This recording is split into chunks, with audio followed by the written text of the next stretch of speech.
इस सावन के पावन महीनवा में सबही के मनवा में हीर जागेला।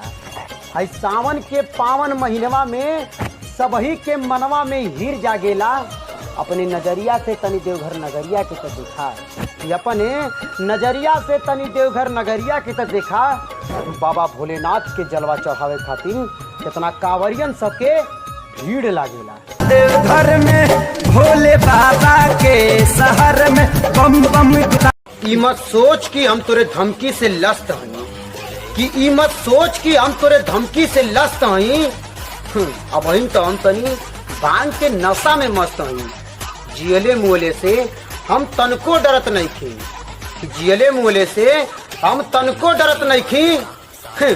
हम तो महादेव महाकाल के भक्त हई।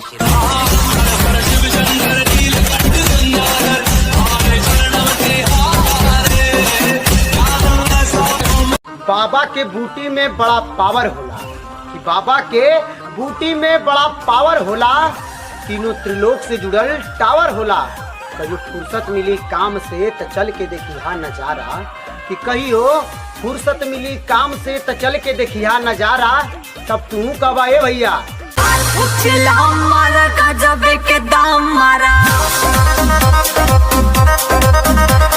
हर हर महादेव बोला। रत्ती रत्ती के चिंता उ चिंता ना माया रहेला।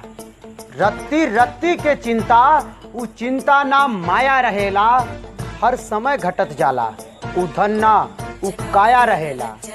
भय लालच झूठ ई कछऊ ना पैबे तू ओकरा मन में। भय लालच झूठ ई कछऊ ना पैबे तू ओकरा मन में। जेकरा सर पे बाबा विश्वनाथ के साया रहेला। मृत्यु मरता काम करता जो चंडाल का, काल उसका क्या बिगाड़े भक्त जो महाकाल का। अकाल मृत्यु मरता काम करता जो चंडाल। माना कि मैं दौलत का भिखारी हूँ, माना कि मैं दौलत का भिखारी हूँ, पर दरिया दिली में मैं तुमसे भी भारी हूँ। सब कर गुजरने की चाह रखता हूँ, सब कर गुजरने की चाह रखता हूँ, क्योंकि मैं उस त्रिदेव का पुजारी हूँ। हर हर शंभू शंभू शिव महादेव। आवत सवनवा अब की बार हमऊ देवघर जाई। राजा आवत सवनवा अब की बार हमऊ देवघर जाई।